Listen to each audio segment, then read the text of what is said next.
Hey guys, welcome back to episode number 2 of Yet Another Guy.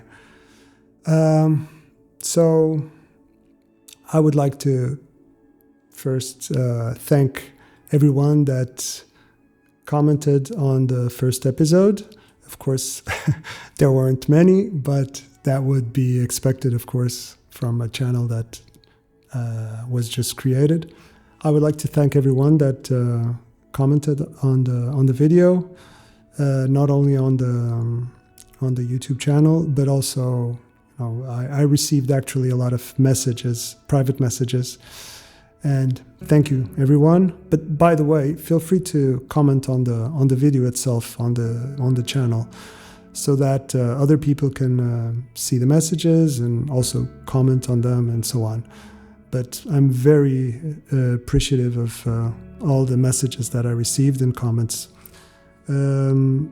So I would like to start probably on the few comments that I received on the channel. One of the comments was giving their own perspective why marriages aren't working that well nowadays, and people are more and more self-centered, and it's a society change that there's a lot of attention to the me, and I completely agree with that, and a lot of other changes in society. But they also mention on that comment that in their opinion they feel that women still are probably the best solution for the stay-at-home mom in this case, and the dads would be the breadwinners, as traditionally they always have been, even if women do help financially with a part-time job, something like that. And I do agree. I think women naturally have, they're more caring with their children. They have more empathy and show love in a more kind of a natural way, I guess. But that doesn't mean that men don't do that as well.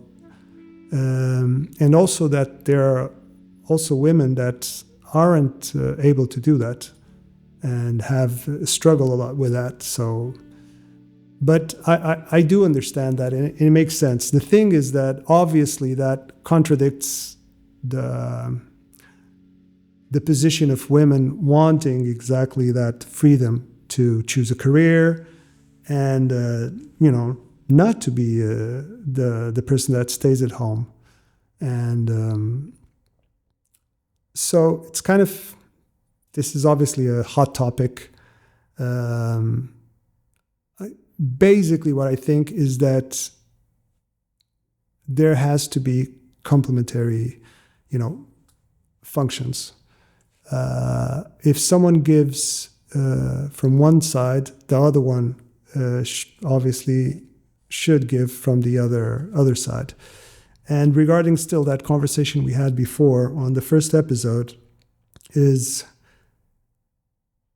as long as this change of roles is respected, then everything works, Like I said, what doesn't work is, you can't have both ways. You can't want to have a career, and do that. And again, look, I absolutely agree with that. And obviously women have that right.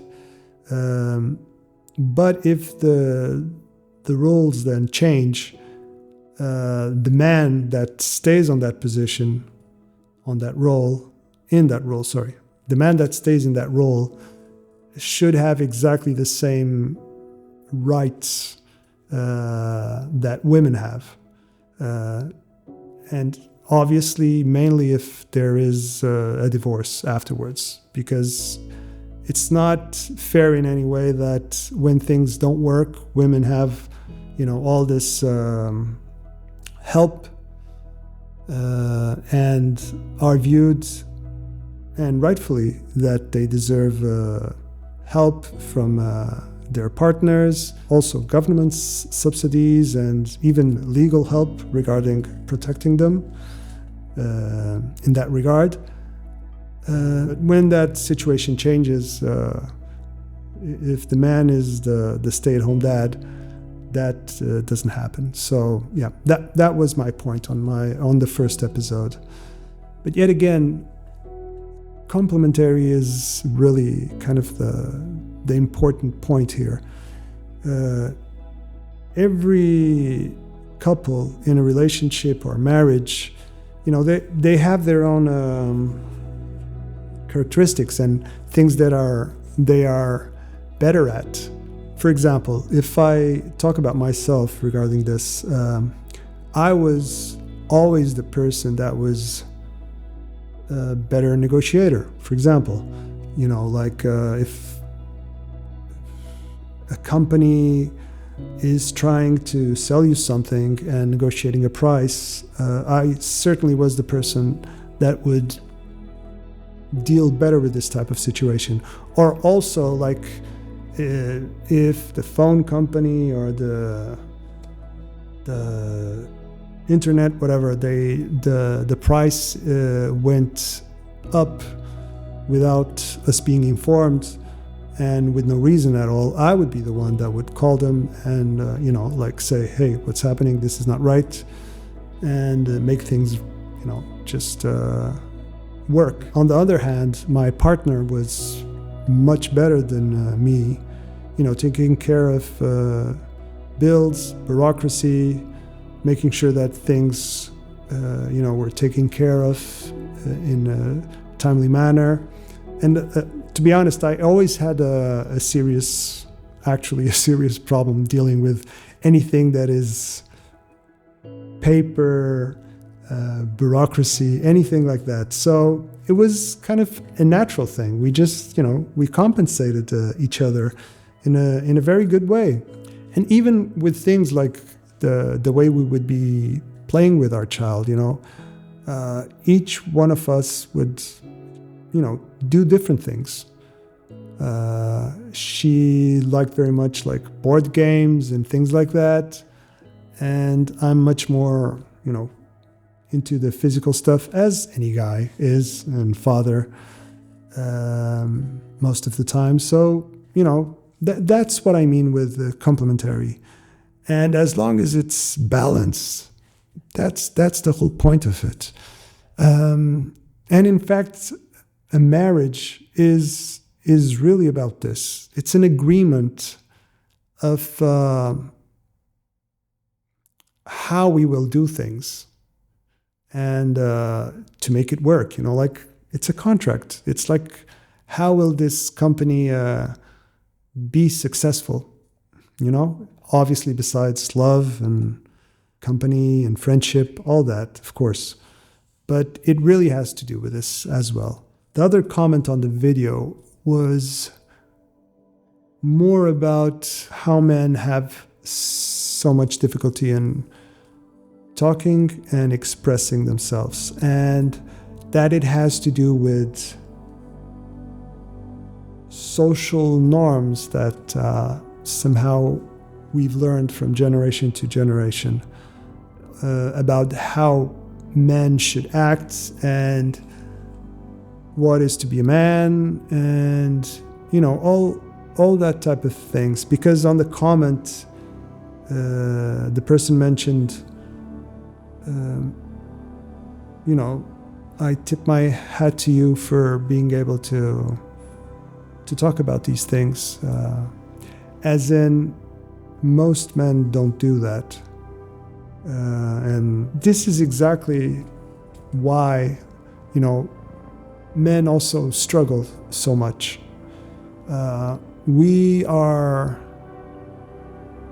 most of the times very closed to express ourselves, and we feel that there is some shame when doing that. the typical thing: men don't cry, men don't express themselves, men should be strong, all that type of stuff. And that doesn't help. I've never been like that completely. I'm the typical guy in a lot of things. I love sports. I always did combat sports. I did boxing. I was national champion of Savate, French boxing, for the ones that don't know what it is. I competed a lot. Now I do jiu-jitsu that I love. So I love going to the gym. But at the same time, I always had this kind of ability towards expressing myself regarding emotions and feelings. And I've never felt kind of ashamed or to be shy to express my feelings. I guess some people call that being more connected with your feminine side. And of course, because I'm a musician, I'm very much into art. I guess that that's part of my personality and part of the personality trait of people that are in these areas. But still, again, I don't feel that men need to be kind of stuck in this idea of not expressing themselves. And it's very damaging, actually. When you think about probably the difficulty that men have to talk, even when they're with their friends or best friends, about, let's say, my relationship is not going well and it's going downwards, and express that to a friend, that would be extremely, helpful if they're suffering in that way. But most of the men will, they will hang out with the friends because they need that and they need to vent out, and they will, go for a drink or, just go and hang with them. And they don't talk about the issue. They just hang,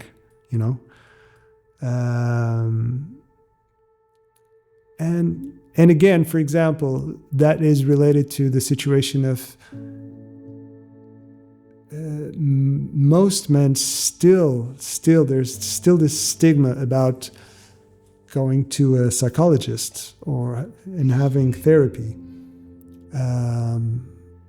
I know this is changing, and a lot of men do that and appreciate that. But still, there's this, it takes at least a lot of effort for them to, or things have to be really bad for them to, like, man, I really need help. And I accept having help from a psychologist or a psychiatrist, depending on the situation. And the problem is that because we take so much time asking for help, then things get worse and worse when maybe it wasn't needed.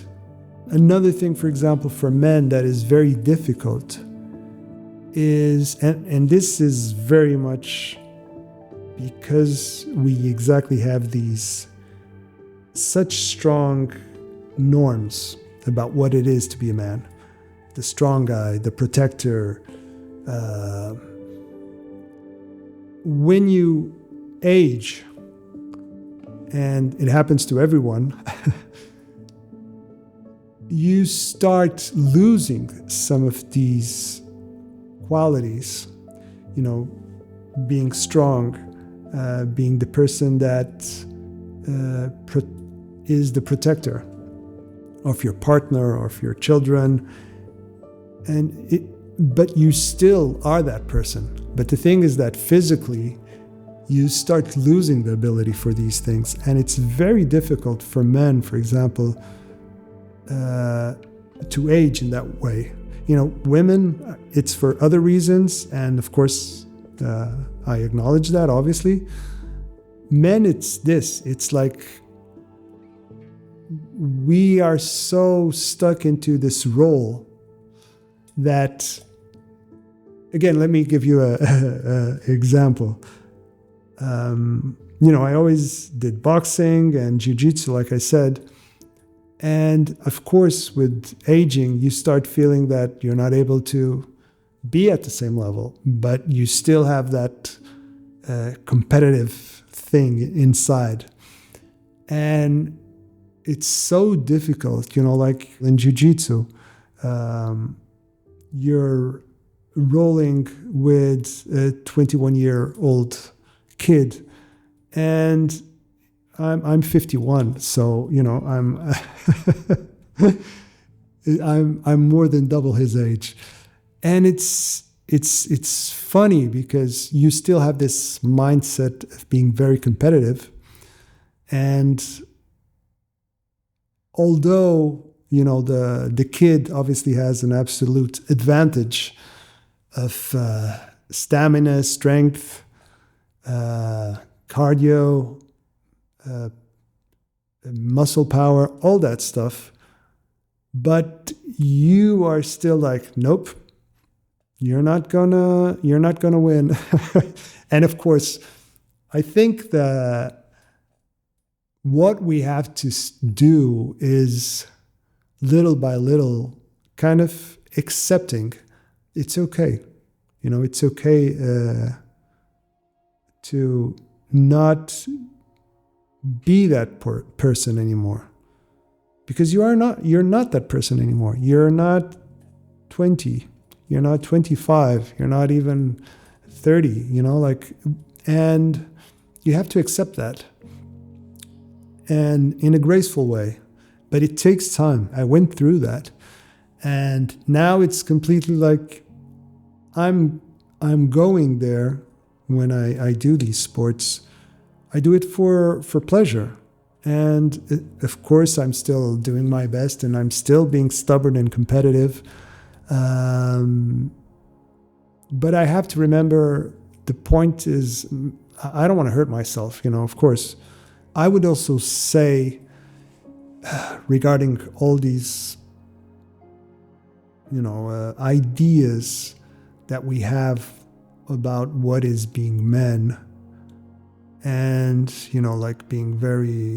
having a lot of difficulty in expressing ourselves and being connected with our feminine side, I would say be more like water. That phrase that Bruce Lee said, the amazing Bruce Lee, big fan. Basically be more fluid, and it's completely true, being very stuck with these ideas, it's not good, and this transformation to be more fluid and try to be more connected with our feelings and express ourselves without shame is important, and hence the being fluid and being more like water, as in connect more with the feminine side. And I feel that that's very important as well. Like women, men also have their own child experience, not necessarily child trauma. I mean, unfortunately, that of course happens. But like everyone, there are things that happen in our childhood that, stay with us. And again, men have a lot of difficulty connecting with that in terms of like being able to acknowledge that that happened. And that is one of the reasons why you, this person specifically, is having trouble with dealing with that. And again, it doesn't have to be specific traumatic situations, but, you know, just the family thing that we all go, our relationships with our parents and siblings, all these things affect us. And sometimes we're you know, they're there, and it's something that we can't, maybe we are not able to pinpoint what was it, or why am I like this, or why do I always react in this way, or why am I so afraid of this or that. But it has to do with these experiences that we had. And there is this difficulty of men being able to kind of accept that. It's like we just deal with it. You know, we have this thing like, you know, just deal with it, you know, be a guy. And again, we don't express, you know, the pain that we felt, or the reason why we don't cope well with certain situations because of a past thing that happened in our lives. And again, this is the part that if there is a real problem and you're struggling in life because of those things, of course you should go to to a psychologist and do psychotherapy. Because it's helpful. It is. And knowing yourself and realizing how hurtful certain things were to you, only then you can make peace with that and go forward, trying to improve yourself and not having that difficulty anymore. Hopefully. But again, we as men, this is something we have a lot of difficulty about compared to women that traditionally are much more connected to, you know, to their feelings, obviously, and they don't feel shame in talking to their best friends about things and opening up with also a psychologist, for example, or reaching out for help. This is something that is very beneficial for them. It doesn't mean that they still have to endure the difficulty of what they're going through, or the trauma that they had in childhood, for example, or the bad experience they had with their family. Parents, siblings, but they are connected to that. And even if they don't necessarily go and ask for help from a psychologist, that of course they also should do if it's something that is not letting them go forward with their life, they're more connected with themselves, for sure. And mainly their relationships are very helpful because they use them to express their pain. Men don't do that. Again, men will want to be with the guys, you know, let's go for a drink, you know, let's just meet up. But we don't speak about these things. Of course, you know, there are exceptions, fortunately. And for example, I'm one of them. But most men are not like that, and they don't feel comfortable in that type of situation. So again, what I was saying about being more fluid, more water, is this connection to our feelings and to our feminine side. And look, if women now are pursuing this change and wanting to have a bigger part in the world, as in they are the leaders, they are the CEOs, they are the ones that are the breadwinners in a relationship, in a marriage. That means that we as men obviously should also accept this change on ourselves and as something that is good, and embrace that. We're not gonna not be men, We're still gonna be the protector, the guy that likes sports and going to the gym and talking to their buddies about the game and guy stuff. But we have to open the door for this connection with ourselves, with our past, and in certain cases trauma, and to improve our lives and to have a better life. Things are obviously changing a lot and have changed a lot in so many ways. And regarding this now, I would like to again do a shout out for a podcast, School of Greatness from Lewis Howes. Is a great podcast,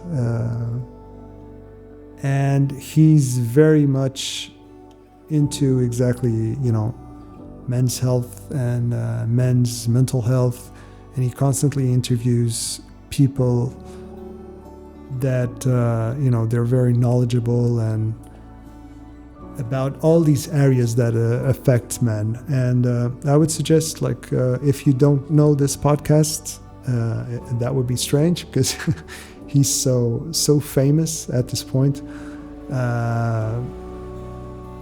Check it out.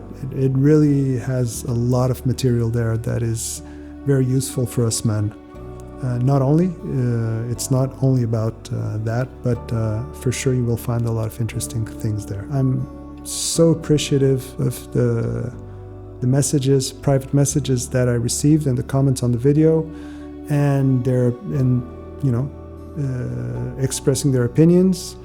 But I would please ask if you could write them as comments in the video, so that we have this open door and everyone can express their opinions and obviously interact and talk about them. Men, women, I'm very happy that that not only on the comments but on the message that I received, it was both from men and women, and that's exactly what I would like this channel to be. Although it's regarding men's health and men's mental health, it should and can have the perspective of women as well. And mainly because we will talk, certainly always, about relationships, marriages, divorce, and the difficulties that people go through, not only men, but from the perspective of men also.